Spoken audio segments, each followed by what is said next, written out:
Today, we're going to be talking about ways that you can incorporate oral arm spelling practice in the classroom, when you can fit it in for extra practice, and different activities you can try to increase student interest and engagement.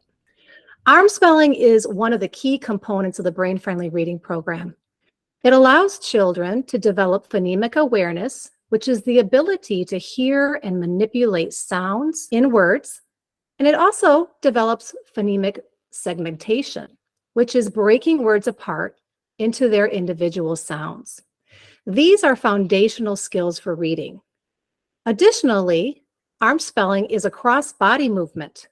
Cross-body movements are any movements that cross the midline of the body.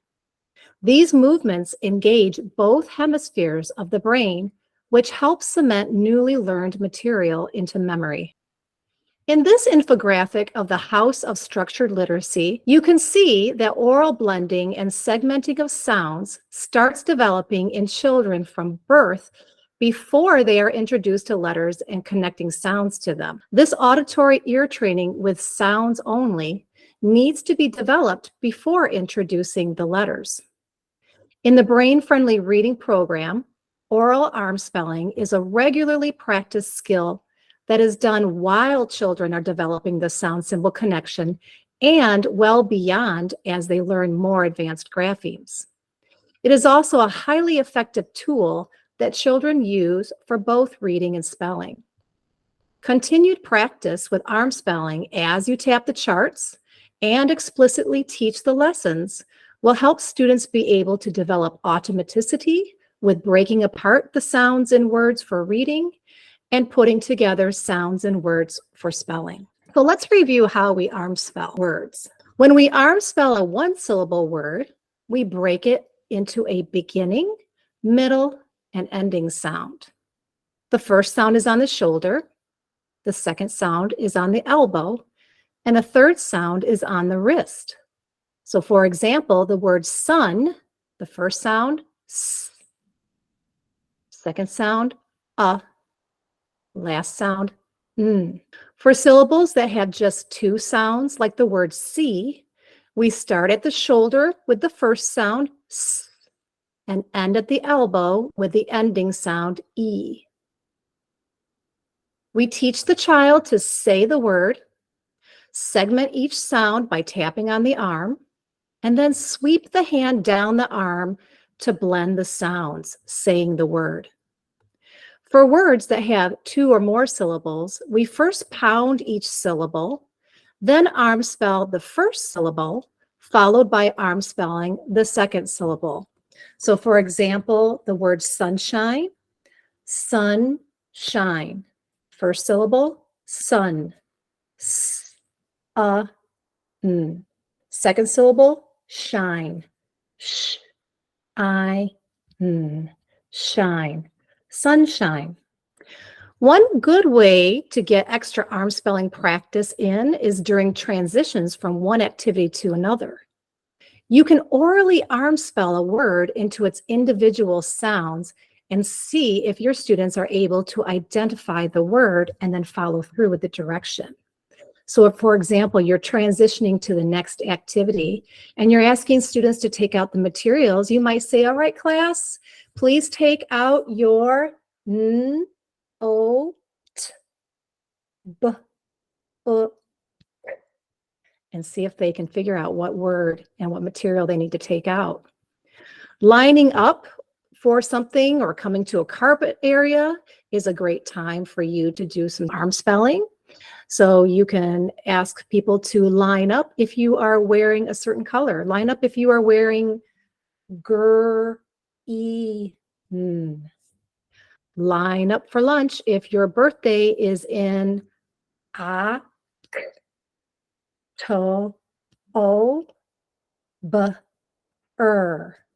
Come to the carpet if you are wearing jeans.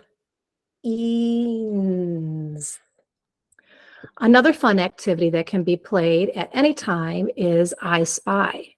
And it's similar to the secret decoder game that we play with kindergarten and younger students, where you set 4 to 5 objects in front of a child, arm spell one of the objects, and the child listens to the sounds in the word and then picks the object that matches. So this version can be played while waiting in line. Maybe you're taking a class bathroom break, you're waiting in the hallway for music or gym class, or it's at the end of the day and you're waiting for buses to be called. And there are two variations. The first variation is to have the teacher lead and arm tap the sounds of an object that's in the room that students have to find. And the students would listen to the segmented sounds to figure out the word. For example, I spy with my little eye a plant. The children would look around and they would listen to the word that you just segmented and see if they can figure out what you are spying. You can transfer the lead to students once they have become proficient with the skill, and whoever answers the question correctly can lead the next. The second variation is to provide the descriptive clue. I spy with my little eye something green. When a child thinks they know what that object is, they can name the object and then arm spell it. Is it a tree? Tree. For younger students or those who are at the beginning level of the skill, choose objects that are one syllable. And for older students or those who have shown fluency at the single syllable level, you can choose objects with 2 or 3 syllables. You can also ask simple questions and have the students raise their hands and arm spell the answers. For example, what is for lunch? Pizza. P, E, P, sa, ts, sa. What is the weather like? Rainy. Ray, r, a, ray, knee, n, e, knee. And for these words, some words have doubled letters, like the word pizza, and you don't really have to worry about pointing that out since this activity is being done orally for the purpose of developing phonemic segmentation. Students will learn those patterns later when they are explicitly taught and practiced in writing. For older students, this activity has an added challenge. You can have students come up with their own questions to ask others that have a one-word answer. Their peers can then think of the answer and then arm spell the word. For example, what is your favorite color? Blue. Blue. Blue. You can also bridge arm spelling with learning and content from other subjects.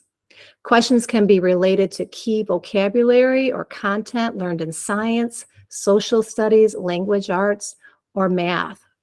Question: what shape has 4 equal sides and 4 right angles? Answer: square. Square.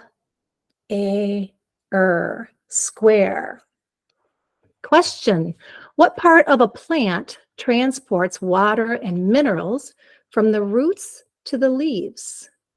Answer: stem. Stem.